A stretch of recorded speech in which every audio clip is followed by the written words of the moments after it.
Hello and welcome to Preachers in Training. My name is Robert Hadfield, and this is the podcast where we talk about all things preaching and ministry. And we're continuing our series that we've been discussing surrounding ministering throughout the coronavirus.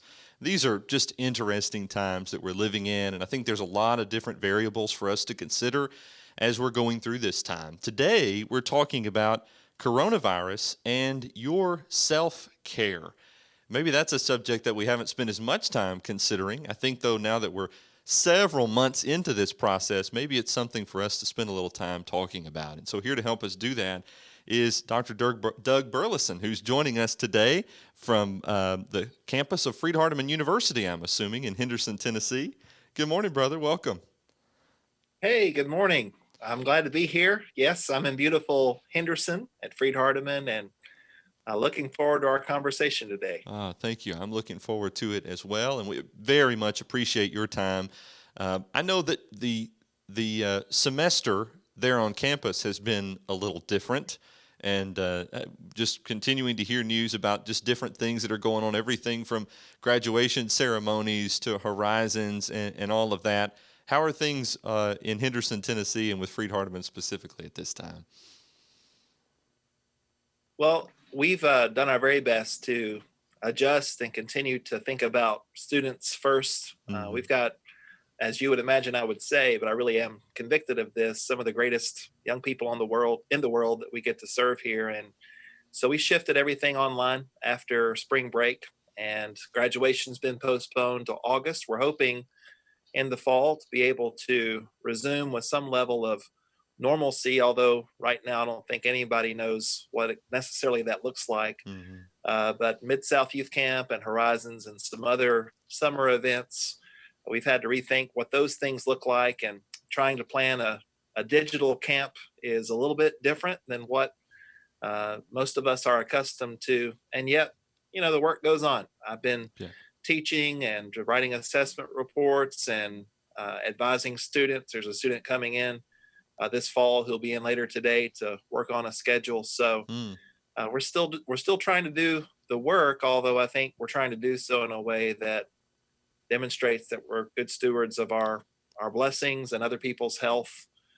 So we're facing the same challenges that everyone is facing these days. Yeah.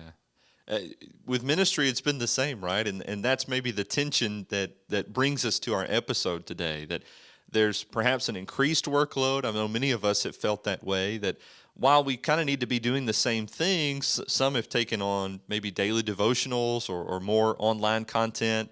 And so that's beyond maybe just the Sunday sermons and classes and then the Wednesday class. Many ministers I know are trying to make, increased phone calls. Some have even made it their goal to contact every member of the congregation every week during this time.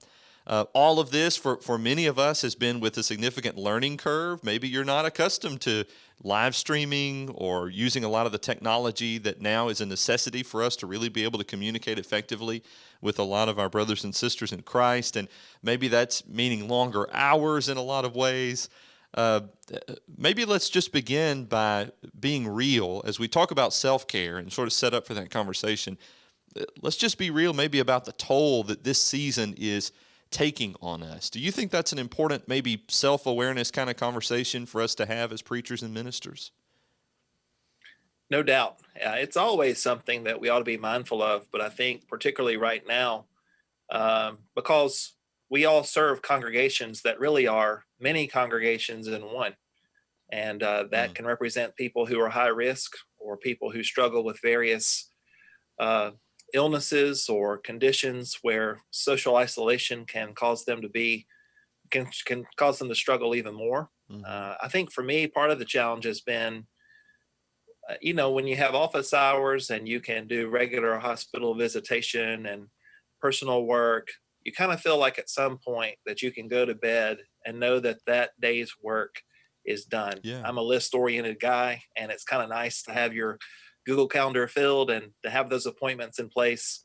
And all that's really been, I think, thrown up in the air. And whether we're talking about teaching at an institution like Freed-Hardeman or personal ministry in a congregational context, one question is, when is that work really done for the day?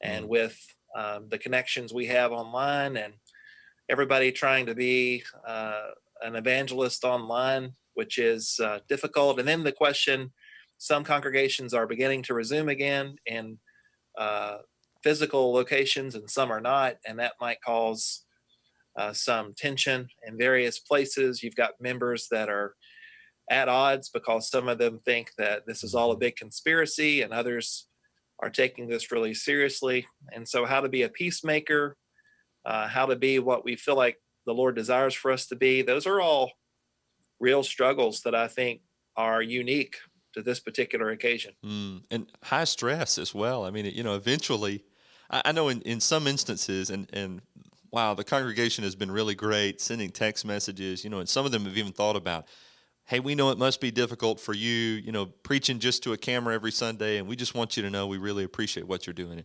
Wow, that goes a long way. But then there may be other times when, Yeah. as ministers, sometimes we think, well, kind of the only feedback we're hearing from anybody is when they have a complaint or they don't really like maybe what the elders have handed down and maybe some of the decisions that have been made. And, you know, uh, after a little while, we were talking on a previous episode with a brother who was saying that eventually he just needed to turn the news off because the news cycle was kind of getting to him. And after a while, negativity does take a toll on us emotionally and then with physical results, consequences. Yeah. And I think some of us depend on those personal conversations in the church Wow. lobby after the service is over. My first week of trying to live stream, I actually went out to a state park not far from here, and I was preaching about not worrying. That seemed like an appropriate topic for the day. And some Hmm. wild geese they came up behind me and began honking really loudly. And, I thought, man, I've never had this happen. And I just read that passage in Matthew 6 about the birds of the air. So I don't know if they were amening or complaining. But I got a lot of text messages that day from people saying, man, the geese were awesome. And I was thinking, what about the lesson? What about the, what we were trying to do there? So it is unique. I think even knowing how to care for shut-ins and those who've lost their jobs, which is a reality. Here, I had pre-recorded a lesson on Saturday that I was going to play Sunday morning. We found that to work better for us because Hmm. of some of the connectivity issues. And there was a tragic car accident late Saturday night that Yeah. actually killed a 14-year-old, two 16-year-olds, and a 22-year-old, Oh. uh, all from the high school. And so I thought, I can't play what I had recorded before this happened. And so I came in early Sunday morning and found it to be a great way to try to respond to something that everybody has been impacted by locally. Yeah. But even that is hard because most of us are used to getting up on a Sunday and being able to respond to something if it happened 10 minutes earlier. I think that's important. So trying to meet those challenges and then caring for our own families who we love. But when you've spent the last 2 months cooped up in a house and travel plans have changed, and the way that impacts a teenager versus our 3-year-old, Yeah. those are all things that take a toll on us too. Yeah, for sure. Well, in this environment, and I mean this conversation, we've had the conversation, similar conversations on previous episodes of the podcast. But when we talk about self care, I'm interested, first of all, in what your definition of that might be, and then I want us to talk about it. Is that something that I should even be thinking about? I mean, I'm supposed to put others above myself, and so some of us might have that tension. Shouldn't I just kind of run myself ragged because I'm trying to serve other people? Is there a place for something like this? So, I want to get your feedback on that. Maybe beginning with how you define this idea or this concept or this term of self care. Yeah, I can just imagine somebody wanting to sing "We'll work till Jesus comes," Yeah, right? I mean, that's that's kind right. of a mentality that I think there's something to that, being good stewards of our time. But I'll do this in an odd way. When I teach systematic theology here in our grad program, I talk about how sin isn't just something that impacts us spiritually, it impacts us emotionally, psychologically, socially. And I think there's even an ecological impact component there as well. Mm, So when I think about self care, I don't want to flip that into a positive direction and talk about all those categories. Um, This is something that needs to be intentional. Self care is an intentional effort to be healthy spiritually, physically, emotionally, and socially. And I think each of those has its own challenges, the social, perhaps in particular, right now, Mhm. but really all of them. Um, I found it a lot easier to skip exercise or to, uh, because I feel that pressure to study more and prepare more and reach out to people more, maybe not really think as much about strengthening marriage or parenting opportunities or just recreation time, because that stress is real. And Mm. so, but if you're not intentional about it, if I'm not intentional about it, it's not like that's going to happen by accident. So I think this is particularly challenging for preachers who have devoted themselves to ministry in a way that does say, if I don't just go to bed exhausted and leave it all out there in ministry, then I'm not really doing the Lord's work. Well, multiply that times 10 Mm. in the midst of this setting where you're not really getting that daily affirmation and you're not getting a lot of feedback. Although I must confess at Estes, where I preach, and our elders, the first thing they ask every week when we get together is, how are you doing? How's your Mm. family doing? We appreciate what you're doing. And it's really not the business type model that I think some guys might find themselves in. So just being intentional about that. And I'm not trying to just make this categorical, but I think if I look at it in terms of it not just being about spiritual needs, but it really being about the way I'm thinking, communication's a part of that, the way I'm feeling, what it is. Sometimes I think we just need to call time out and unplug, turn our phone off. I Mm. worked for a congregation one time where they told me, whatever you do, never turn your phone off. Well, I think there's a time to turn your phone off, and I've done that. So Mhm. that's where I'd start. Yeah. And there may be times and seasons, and I'm appreciative that you included this, where you may need to take some special time and say, for now I need to turn the phone off, or for, the first half of today I need to, do this. But to the point that you made at the beginning of that too, that these are healthy habits, right, that we're really building in, and that don't just happen automatically. We do have to be intentional, as you said, about that. And so building in those things, whether you're talking about, healthy eating, or whether you're talking about exercise, or planning time for your own sort of devotional time or Bible study, not just merely sermon prep and class prep. All of that comes into play in this conversation about self-care. And there's a difference, right, between being selfish and taking care of yourself. And I love that you used and emphasized that term healthy throughout that, because we're talking about functioning in an optimum way to the best that we are able to do, so that then we can help people in an optimum way and minister to their needs in the various ways. Is that a good summary or way to think of that? I believe so. And Mm-hmm. I early on just made the decision that I was not going to allow my circumstances to determine what my character would be Uh, at this time. We've had a similar situation in Baton Rouge where I served for 6 years and had a couple of hurricanes come through. One of them people would remember, Katrina in mm-hmm. 2005. And it was really easy then to sort of sit back and withdraw and to say, well, I'll just wait on somebody to serve me, when really it needed to start with me. And I think Uh, about Paul's ministry and how much of his time, Paul the prisoner, I think Paul viewed his incarceration not as an impediment to his ministry, but as a means by which he was able to write more. He was able to um, empathize with his audiences who often found themselves in the midst of suffering. hmm. I told my Greek classes that about spring break time. I said, you can look back at this 10 years from now and say, I remember that time that I was in Greek and we were supposed to go from learning participles to translating First John by the end of the semester. And that stinky pandemic just really ruined my effort to learn Greek. And for the rest of my life, I'm going to look back at this pandemic and say, if it hadn't have been for this pandemic, I would have learned Greek. Or you could look at this and say, that was a terrible thing. I had to leave my friends and study at home and take classes online. But that 8-week period is really where I mastered the way that this language works. Hmm. And for the rest of your life, you can look back at this and say, it was during that time that I finished that book that I've been talking about for 5 years, or that I, I finally read this book that it's been on my shelf forever, and it's been too long for me to really spend much time with. So, again, that sounds like we're putting pressure on ourselves to be perfect. That's not what I'm suggesting. But I do think a lot of this is about our attitude and the way we say, well, I know what I can do. I'm not going to be able to finish every home project. I'm not going to be Mhm. able to master everything I want to master during this time, but maybe setting some goals and Mhm. saying, here's some things that I normally would not have been able to have done. But now in this situation, I can. Yeah. Oh, I love that. And being proactive about this. What does this situation make possible? I like that a lot.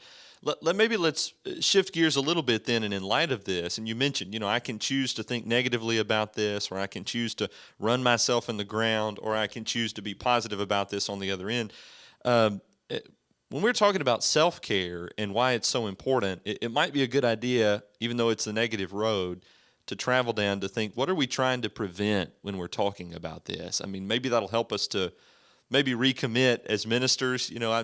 I'm sure we've all at least thought about this before, but to really get intentional about being proactive about this, as you say, and maybe even using this time when things are a little different. Maybe we have a little more time to ourselves, to some degree, to say, okay, I'm gonna hit this head on. What are we trying to prevent in this self care conversation?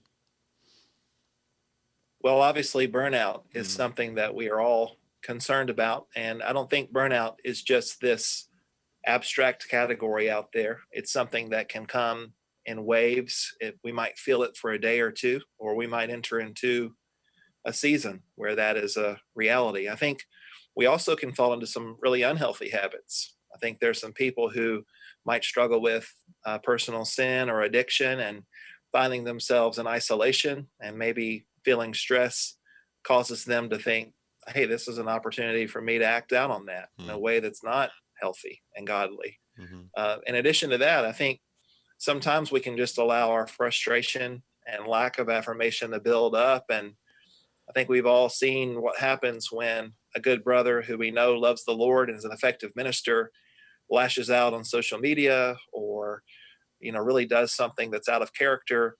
And it's likely, in part at least, because they didn't take advantage or have avenues that they felt like they could reach out to people. And so a few nights ago, I drove about an hour and a half up the road to a great friend and just hung out with him huh, for the evening, because I just wanted to be around somebody different that I hadn't got to see in a while, who understands what this struggle's like. I know that that's not ideal for everybody, but it was for me a way to intentionally reconnect with somebody who I haven't gotten to talk with in a couple of months, who hmm, might be feeling some of those same things. And so it's about being intentional, it's about being positive, but it's also about transparency and not setting up some image of ourselves. I think congregations benefit from knowing that we're in this fight with them, and that if we're transparent in an appropriate way about ways that we found to maintain positive thinking and a good work ethic and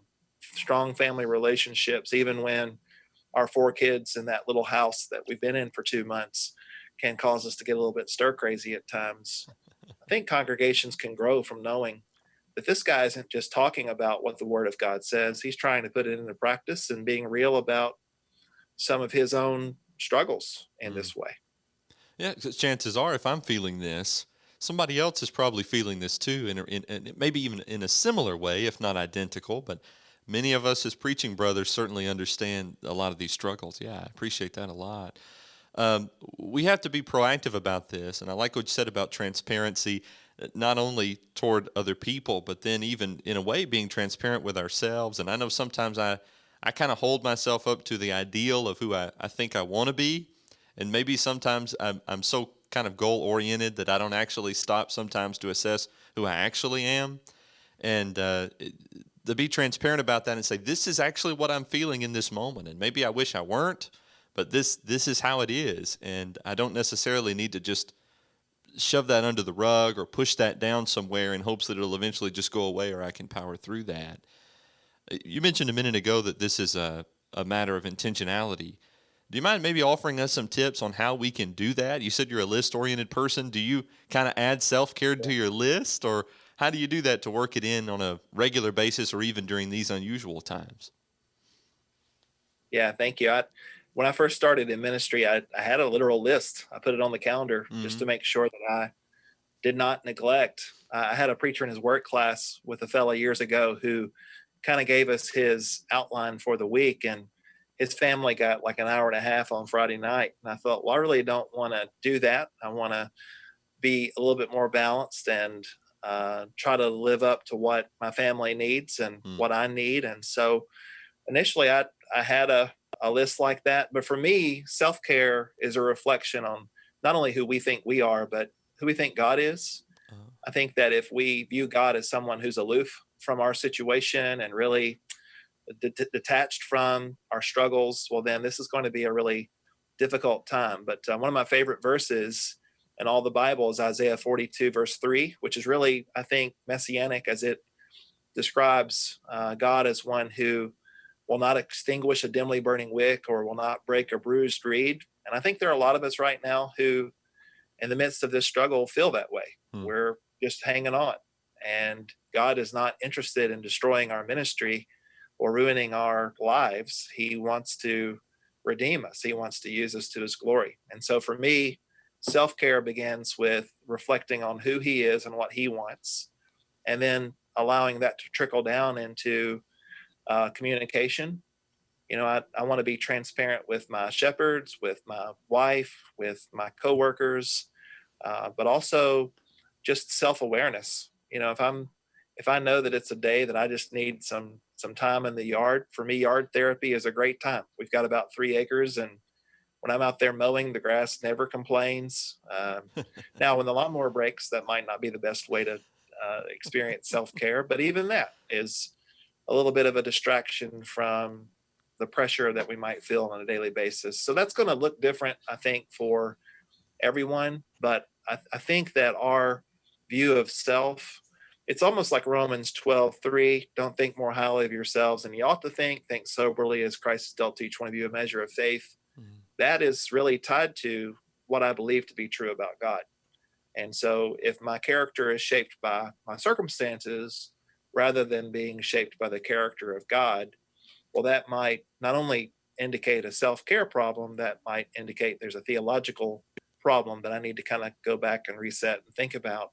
Mhm. What is ministry? Who is God? What does He want? Not only in times of prosperity, but in times where I think the world's watching and they want to see someone still be able to succeed in Christ, even when circumstances are less than favorable.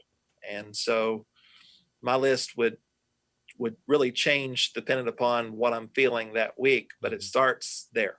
Hmm. Who is God and what does He want for me? Hmm. I love that, and that takes self care as a way of thinking. It's beyond just, well, I've got a hobby, I like to golf or whatever, into sort of a mode of thinking and wellness. Going back to the definition that you gave us a minute ago. Yeah, theologically centered rather than man centered. Yeah. And I think that's the foundational question: Hmm. is self care something that I'm doing as a way to simply meet my needs, or is it?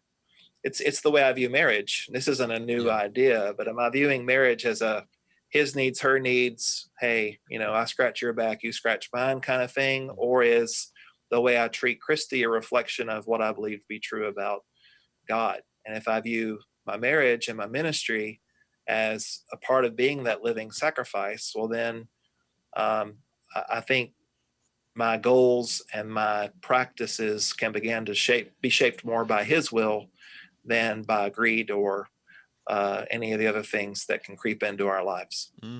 Yeah. And I have to be proactive about this for myself. I mean, I can't really necessarily expect that my wife knows exactly how I'm feeling without the communication that you mentioned a minute ago. And then I don't need as a preacher to say, well, it's her responsibility to cheer me up, or it's my elder's responsibility to cheer me up, or, the members or whatever. But to take that on, I mean, not that they can't offer encouragement. Maybe I need to reach out to some of them, but it takes that initial step, right, from stemming from the self-awareness we've been talking about so much.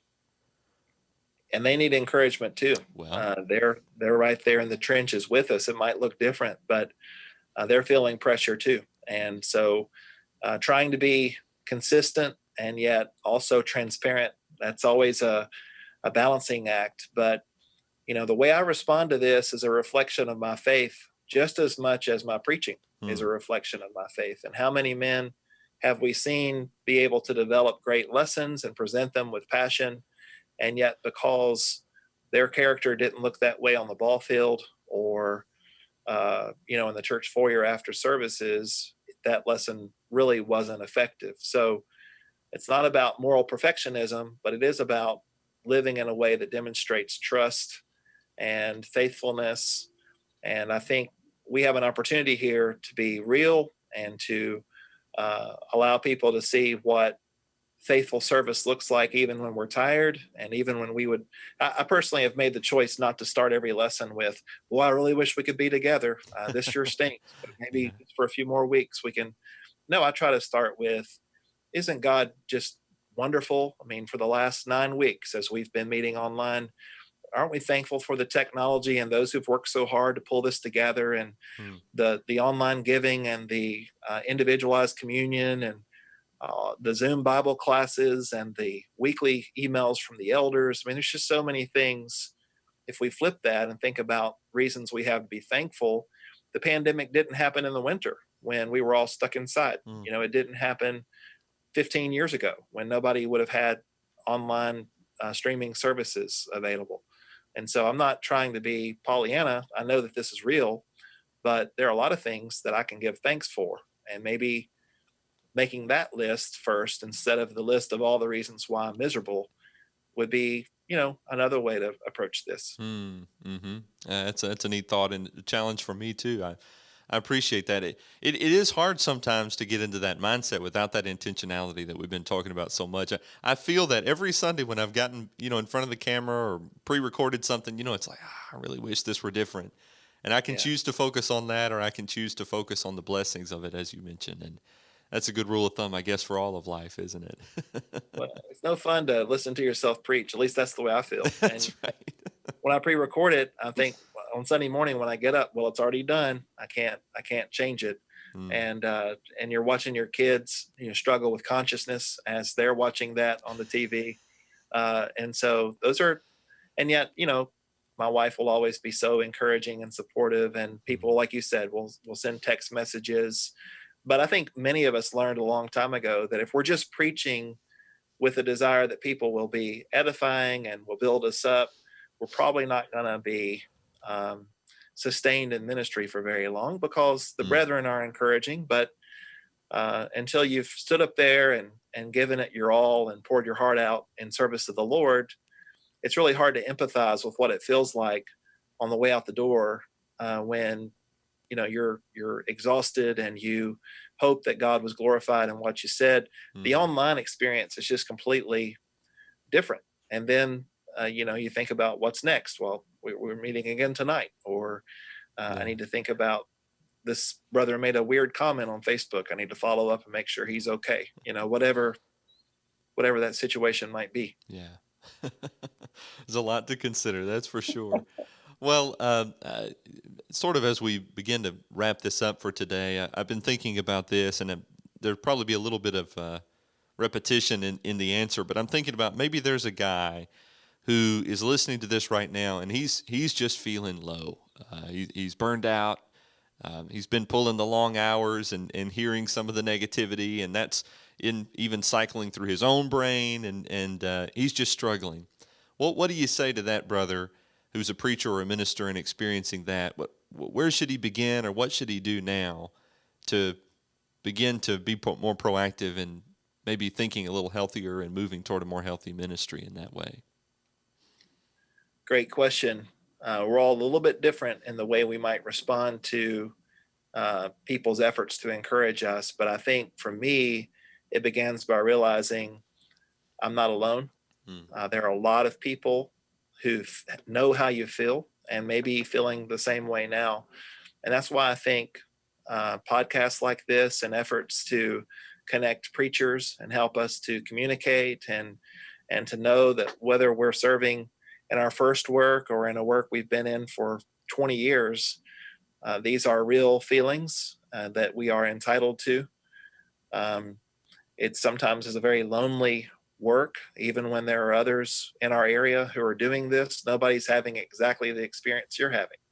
And so when people talk about how great their elders are, maybe somebody's listening to this and they say, man, I wish I had that kind of support and encouragement, or how great their spouse is. Maybe somebody's saying that, I wish I had that kind of support or encouragement. So I think a big part of this for me is about accountability. And we sometimes use that word only with regard to checking in on each other to avoid sin. But I'm talking about edification and someone to confide in. You don't want to bear all this to someone that might run to the elders and say, this guy's got problems. And, you might want to think about moving him out. So transparency with one another where we can rely on each other. And then for me, I'll just add this. I could talk about this all day, but I think drawing near to Jesus and recognizing that he knew the struggles of ministry. I've spent a lot of time thinking about Jesus in isolation and how he in Matthew 4 and Luke 4, or again, how Paul the prisoner or John in exile. I mean, Elijah, we've got a lot of examples of people who experienced these times of isolation and yet drew near to God.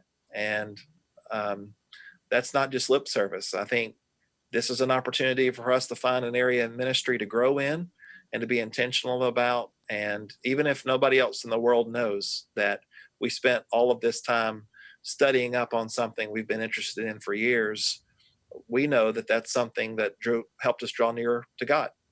And so unless we tell someone how we're feeling, nobody's going to know.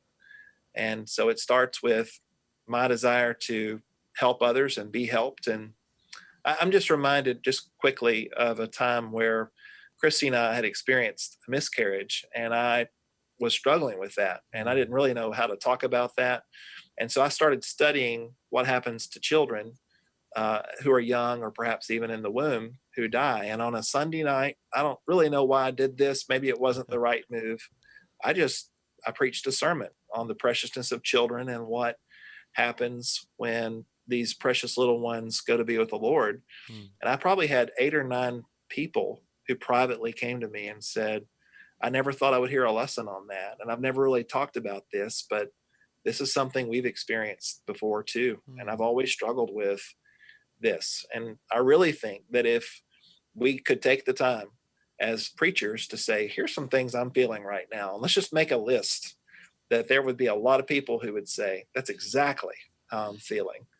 But it starts with the courage to reach out to someone. I'm not saying preach a sermon on it, and say, boy, does anybody else feel like when you're preaching to your computer and you stop the recording and you upload it, that there's just a sense of emptiness there, that you can't replace what you would do normally with a sermon in that moment? It doesn't matter whether you're recording outside or inside or how passionate you are. I think that we all would say, yeah, boy, I can't wait to not feel that, So it starts with some of those intentional efforts. Yeah. Well, wow, I appreciate that answer a lot, and thanks for sharing with us the personal account as well. That's very helpful. And if you're listening to this and you're struggling in some way, absolutely, I think that we've got some good food for thought there to begin, and you can reach out to someone and certainly increase your time with the Lord and His Word and in prayer, and that's a wonderful place for us to begin. Dr. Burleson, we're indebted to you for your time today and for your willingness to come and help us consider some of this and even share in our mutual woes during this time of the pandemic. We appreciate all that you do, both at Freed-Hardeman and with the Estes congregation and with the annual Bible lectureship, and on and on and on the list goes. And thank you very much for sharing some of that time with us today. Thank you, Robert. I've really enjoyed this. I appreciate the good work you're doing. And like you said, if you're struggling, you're not alone. And we certainly love you. And thanks for letting me do this. And we appreciate all of you for listening or watching to this episode, of Preachers in Training. This is Season 11, Episode 17. And on our website at thelightnetwork.tv, you can find show notes, other episodes of this podcast, and other podcasts that are available that you can listen to, enjoy, share with your friends and neighbors, and hopefully can be something that's encouraging to you. You can always contact us, preachers at thelightnetwork.tv. And you can look for a brand new episode of this podcast every Thursday from that website or from wherever you subscribe to podcasts. Next week, Brother Neil Pollard joins us to talk about where do we go from here. We're going to get ready to take a break for the podcast for the summer, and what are we supposed to do for the next couple of months? I'm excited to share that conversation with you next Thursday from thelightnetwork.tv and the various podcast outlets. Thanks for joining us today. Until next time, I'm Robert Hatfield. Let's go preach the word.